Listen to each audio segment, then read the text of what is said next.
नमस्कार, एक बार फिर से मौजूद हैं पलवल के जाने पहचाने Dagar tailors and fashion shop पे। हमारे साथ मौजूद हैं खेमराज डागर, जो एक स्पेशलिस्ट है। पिछले 40 साल का अनुभव है डागर साहब को। डागर साहब, गर्मियाँ अभी भी, तापमान अभी भी है, हालांकि कुछ बारिश हुई है लेकिन तापमान अभी ऊंचा है बहुत। क्या कहेंगे कि आज के समय में कपड़ों की चॉइस क्या होनी चाहिए? देखिए, कॉटन कपड़ा हमारे पास जो कॉटन कपड़ा है, जैसे कि कॉटन में सूती कपड़ा बोलते हैं हमारे देहात में, तो उसी हिसाब से सूती कपड़ा का बहुत ही चलन चल रहा है। और जैसी भयानक गर्मी पड़ रही है इसमें तो यहाँ पे लेन लग रही है। एक पूरा जो है, सब लोग एक जोड़ी की जगह 5-5 जोड़ी बनवा रहे हैं। तो ऐसा है कि इसकी वजह से गर्मी कम लगती है।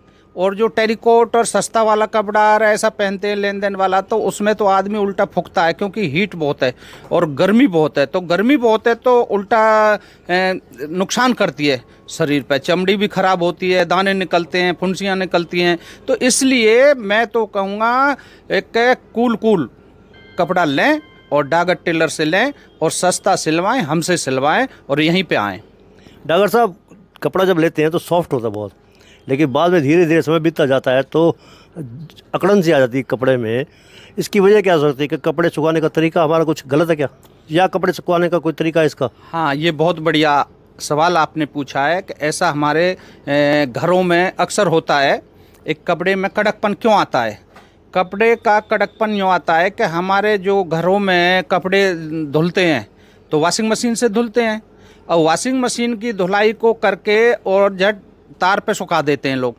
अब तार पे जब सुखा देते हैं तो घर गृहस्थी में काम में लग जाती हैं, और काम में लग जाती हैं तो चाहे तो एक दिन पूरा धूप में सूखा है, और धूप की सूखी हुई चीज़ शरीर के अंदर पहन नहीं सकता आदमी।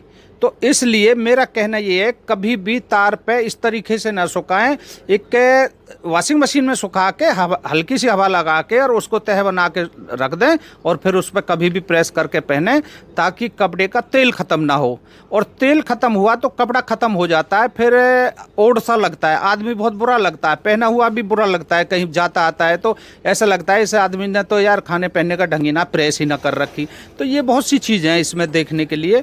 और तो इसलिए जो मैं कहूँगा कि कपड़े को बहुत ही जल्दी से धो कर जल्दी से सुखा के रख दे, धूप में ताप में बाहर ना छोड़े। बाहर छोड़ देते हैं तो ख़राब हो जाता है, उसका तेल ख़त्म हो जाता है कपड़े का। तो सब चीज़ से कपड़ा बनता है, लोहा, प्लास्टिक और ये सब चीज़ों से, सूते, उनसे सब चीज़ से ये मात्रा हर चीज़ की रहती है कपड़े के अंदर। तो ये चीज़ है कि उसको जो है वो बाहर ना सुखाएं धूप में। अच्छा, पॉलिटिक्स की बात करें तो आपको काफ़ी अनुभव भी है। आप के बारे में बताया जाता है कि आप व्यक्ति को देखकर, उसके बॉडी को देखकर अंदाज़ा लगा लेते हैं कि कितनी फिटिंग होनी चाहिए, और परफेक्ट फिटिंग मानी जाती है। आजकल विधानसभा चुनाव आने वाले हैं तो लोग किस प्रकार से कपड़े ले रहे हैं? कुर्ता पजामा का पहनने वाले ख़ास तौर से शौकीन हैं, तो वो लोग आ रहे हैं ज़्यादा नेतागण। देखिए, स्वाभाविक है, इन 40 सालों में अगर एक पॉइंट डेली की भी मैं सीखूंगा तो 40 सालों में कितने पॉइंट होंगे ये देखना आप। तो ये स्वाभाविक है, जो आपने पूछा है बहुत अच्छा सवाल आपने पूछा है।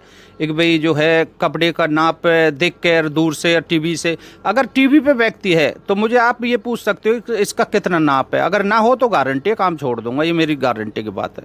तो ये हिसाब है कि हर व्यक्ति के नाप का। और बहुत से कहते हैं भाई 56 इंच की छाती है या 53 इंच की छाती है, ऐसा नहीं होता, ये बोलने के शब्द होते हैं। हाँ, जिसकी 44 छाती है वो जो है 56 इंच की बता रहा है, तो ये एक अलग बात हो जाती है। ये मैंने इसलिए पूछा क्योंकि मुझे याद आ गया, चौधरी भजनलाल जी मुख्यमंत्री रहा करते थे, तो आप उनसे मिलने के लिए गए थे, आप किसी के साथ गए थे, तो उन्होंने, भजनलाल जी ने कहा कि ठीक है, कोई बात नहीं, कुर्ता पजामा हमारा भी चल के दे देना। तो आपने उनका अंदाज़ा वहीं ले लिया था, और बताते हैं कि फिट भी बैठा था जब आप देने गए थे। ऐसे ही हमने सुना था कि अवतार सिंह भडाना जो सांसद थे, उनका भी आपने ऐसे ही नज़रों से नाप ले लिया था।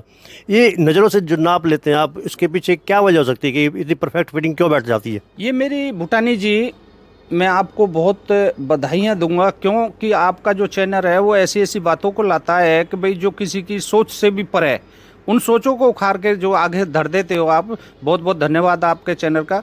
तो मैं आप लोगों को बताना चाहता हूँ कि ये दिमाग की सोच है, और एक उपज है, और एक नयापन है।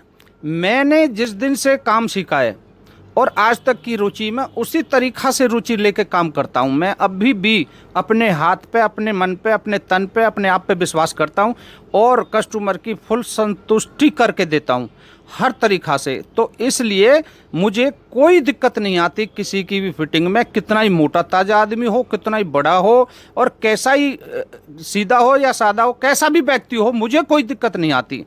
बहुत से ऐसे हम एक भाई जो है बिगड़ेल टाइप से एक भाई सोचें कि भाई हम तो बम्बई में बनवा में और भाई यहाँ जन पलवल में बनेगी कि ना बनेगी फिटिंग, तो उनको भी हम दिखाते हैं कि भाई हाँ, एक पलवल में भी कुछ ऐसे टेलर हैं एक जो आपकी फिटिंग भी कर सकते हैं और आपको आने पे हम मजबूर भी कर सकते हैं। तो बहुत लोग दूर दूर से, आप में मान लीजिए कि मैं कहाँ कहाँ का नाम लूँ, मथुरा से, आगरा से, बहा कितने किलोमीटर दूर है, बहा हमने कभी नहीं देखा, वहाँ तक के कामा से, इधर आपके गुड़गामा साइड से बहुत लोग जो है दुनिया भर के जो आते हैं सभी लोग। तो मैं उन लोगों को भी धन्यवाद देना चाहता हूँ और वो अपने साथियों को भेजते भी हैं। तो राजनीति का तो एक ऐसा है कि राजनीति हमारे दादाजी भी पंच थे, हमारे पिताजी पंच रहे, कुछ हम भी जो है थोड़ा बहुत उनकी लकीर पे चल रहे हैं। तो राजनीति हमारे स्वाभाविक हमारे दिमाग में, दिमाग में है। बचपन में हम कॉमिक्स पढ़ा करते थे तो बाजार था चाचा चौधरी का, चाचा चौधरी और साबू। उसमें कहीं ना कहीं लिखा होता था चाचा चौधरी का दिमाग कंप्यूटर से भी तेज चलता है। ऐसे ही खेमराज डागर जो काफ़ी अनुभवी हैं, उनके दिमाग में भी एक एक्सरे मशीन की तरह फिट है जो नाप तोल कर लेता है पूरे बॉडी की, कितना साइज कहाँ का है, छाती कितने की है और कमर कितनी है। Dagar tailors and fashion shop में आप आइए, अपना पसंद का कपड़ा लीजिए, सिलवाइए और अपने फंक्शन को यादगार बनाइए। हमारे चैनल को आप लाइक करें, फॉलो करें, कमेंट बॉक्स में एक प्रतिक्रिया दें, इस लिंक को ज़्यादा से ज़्यादा शेयर कर दें। शेयर करने के बाद, कमेंट करने के बाद अगर आप डागर टेलर्स पर आएंगे तो आपको डिस्काउंट भी 50% मिलेगा। बहुत बहुत धन्यवाद। जय हिंद, जय भारत।